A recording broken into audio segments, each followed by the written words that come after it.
आपका स्वागत है। आज हम बात करने वाले हैं फिजिक्स का प्रैक्टिकल क्लास 12th वालों के लिए। देखिए प्रैक्टिकल आपके जहाँ तक मेरी आशा है हो रहे होंगे या हो चुके होंगे तो उसके लिए सॉरी मैं वीडियो नहीं अपलोड करा, लेकिन यदि होने वाले हैं तो उसके लिए मैं कुछ क्वेश्चन बता रहा हूँ। यहाँ लिस्ट में लिखा ही हुआ है बहुत से क्वेश्चन, और साथ में मैं बीच बीच में भी बताऊँगा, उनको सुन के जाना कैसे आपको डील करना है वो मतलब एग्जामिनर के समक्ष, जिससे आपको मतलब 15 नंबर तो एग्जामिनर देगा और 15 स्कूल से मिलेगा, तो 15 में 15 आपको दे। ये सब ट्रिक इस वीडियो में दे दूंगा। तो आइए पहले क्वेश्चन पे बात करते हैं कैसे क्वेश्चन पूछते हैं। देखिए क्वेश्चन बहुत सिंपल पूछा जाता है, आप मानिए ना मानिए 99% एग्जामिनर जो है वो इसी टाइप के क्वेश्चन पूछते हैं। किस प्रकार ऐसे पूछ लेंगे जैसे मीटर सेत को आप में प्रैक्टिकल कराया गया होगा या नहीं कराया गया होगा तो लिखाया गया होगा, तो मीटर सेत से अज्ञात प्रतिरोध का सूत्र बताइए। ये इस प्रकार के क्वेश्चन पूछ लेते हैं। तो इसका सिंपल है यस बराबर R 100 - L/L, ये बता देंगे तो आपका सही माना जाएगा। उसके बाद में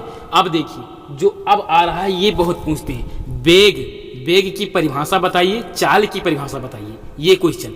और दूसरा है कि वेग और चाल में अंतर बताइए। ये सब क्वेश्चन मोस्ट इंपॉर्टेंट है। तो देखिए भैया, वेग एक सदिश राशि होती है और चाल एक अदिश राशि होती है, ये अंतर है दोनों में, ये बहुत पूछते हैं। यही सब मतलब बहुत आपको लग रहा है बहुत नॉर्मल है, लेकिन मैं आपको बता दूं ऐसे ही नॉर्मल क्वेश्चन में आपको फंसा दिया जाता है, क्योंकि आप सोचते हो कि हाई लेवल का मेरे पास नॉलेज है, बट वहाँ एकदम लो लेवल पूछ लेते हैं, बस उसी में आपका थोड़ा दिमाग इधर उधर हो जाता है और ओवर कॉन्फिडेंस की वजह से होता है। मैं ये नहीं कहता कि कॉन्फिडेंस आप ना बढ़ाइए, कॉन्फिडेंस बढ़ाइए, 100% बढ़ाइए, लेकिन ओवर में मत जाइए। ओवर में जाने से घमंड आ जाता है, और जिस दिन इंसान के अंदर घमंड आ गया उस दिन उसका धराशाही होना शुरू हो जाएगा, उसका विनाश होना शुरू हो जाएगा। तो आप खुद में बिलीफ रखिए, लेकिन घमंड मत करना अपनी एजुकेशन पे। उसके बाद में है वेग की परिभाषा। ये तो भैया हमारे नियरेस्ट एक कॉलेज है वहाँ पे बहुत पूछा गया, वेग और चाल की परिभाषा, और वेग की बीमा और चाल की बीमा, ये बहुत वायरल क्वेश्चन वहाँ हो गया। प्रतिरोध का सूत्र बताइए, हाँ प्रतिरोध का सूत्र बताइए,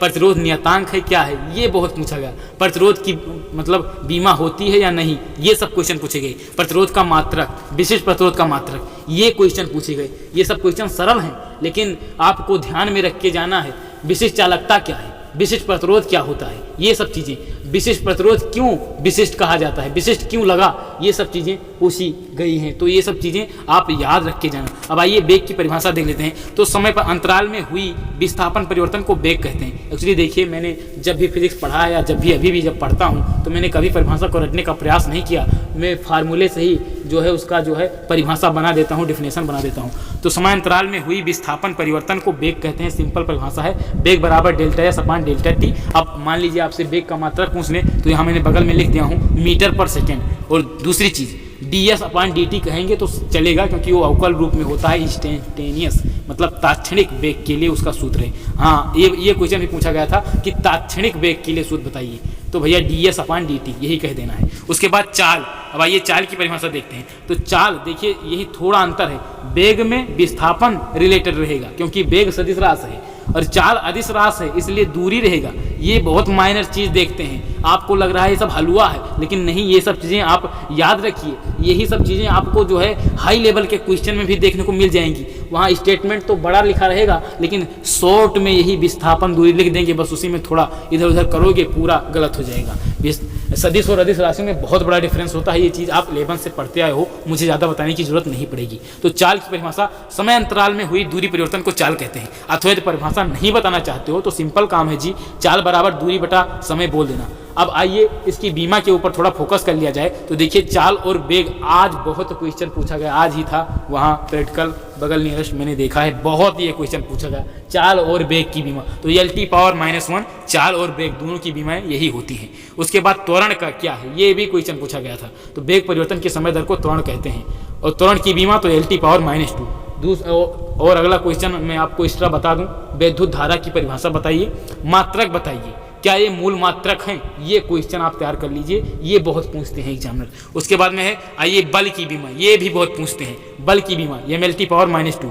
और उसके बाद 7 नंबर क्वेश्चन है व्यतिकरण क्या है, विवर्तन क्या है। जो ये 7th और 8th क्वेश्चन है ये वैसे एग्जामिनर ज़्यादा पूछते नहीं हैं, बट मैंने लिख दिया है, फिर भी क्या पता आपके वहाँ थोड़ा हाई लेवल पूछ लिया जाए। जैसे मान लीजिए वैसे हाई लेवल तब पूछना स्टार्ट करते हैं, जैसे मान लीजिए एक क्वेश्चन उन्होंने आपसे पूछा कि प्रतिरोध का मात्रक बताइए, आपने बढ़िया से कॉन्फिडेंस के साथ कह दिया ओम, तो वहाँ पे एग्जामिनर को डाउट हो जाता है, हाँ बच्चा पढ़ने में तेज है, अब इसको भैया कुछ बझाओ, इधर से उधर करो, बस वहाँ बझाने का प्रयास करते हैं। तब वहाँ व्यतिकरण, विवर्तन, ओम का पर्वतीय नियम ये सब पूछ लेते हैं। सॉरी, ओम का नहीं, एम्पियर का पर्वतीय नियम, ये सब क्वेश्चन पूछ लिया जाता है।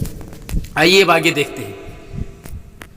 आगे देखिए, मैंने यहाँ व्यतिकरण की परिभाषा लिख दिया है कि जब कोई दो समान आवृत्ति की प्रकाश तरंगे जिनके आयाम समान हो जब किसी माध्यम में संचरित होते हैं तो दो क्षेत्र प्राप्त होते हैं, एक जहाँ अधिकतम तीव्रता और उसे मतलब समपोषी व्यतिकरण कहते हैं, और दूसरी जहाँ न्यूनतम तीव्रता प्राप्त होती है विनाशी व्यतिकरण कहलाता है, और यह संपूर्ण घटना प्रकाश का व्यतिकरण कहलाती है। इतना आप बता देंगे, व्यतिकरण में आपका बढ़िया हो जाएगा। उसके बाद विवर्तन, और एक चीज़ और ध्यान रख लीजिए, ये जो क्वेश्चन मैं बोल रहा हूँ ये आपके बोर्ड पेपर के लिए भी इंपॉर्टेंट है। विवर्तन 2 नंबर में आ जाता है। विवर्तन का परिभाषा लिखिए, तो क्या लिखेंगी, तो विवर्तन किसी अपारदर्शक अवरोधक या द्वारा के किनारों से प्रकाश के मुड़ जाने की घटना विवर्तन कहलाती है। स्क्रीनशॉट ले लीजिए भैया, याद कर डालिए, आपका भी वाइवा बाकी है तो भैया कुछ तैयारी कर लीजिए।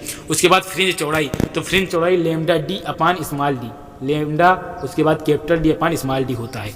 उसके बाद ये क्वेश्चन बहुत पूछते हैं कि जैसे मान लीजिए ये हाई लेवल का पूछते हैं, मतलब जब आपने क्वेश्चन बता लिया है तब आपको जब मतलब फंसाना होगा तब ये क्वेश्चन पूछेंगे कि किसी वैद्युत क्षेत्र में कोई आवेश Q है तो उस पर कौन मतलब बल का मान क्या होगा, परिमाण क्या होगा, तो यह बराबर QE यही होगा। उसके बाद में पूछा गया वैद्युत फ्लक्स क्या मतलब, वैद्युत फ्लक्स का सूत्र लिखिए या परिभाषा पूछेंगे तो भी बता देना। फाई बराबर वेक्टर बी डॉट वेक्टर ये आपका सही जाएगा, कोई दिक्कत नहीं। इंटरव्यू हो रहा है, कोई वो आपको लिखना नहीं है। दूसरी चीज़, कुछ ऐसे स्टूडेंट होंगे जो रटने का प्रयास नहीं करते हैं, मैं भी कभी नहीं किया रटने का प्रयास फिजिक्स में और ना आपको रटाना चाहूँगा।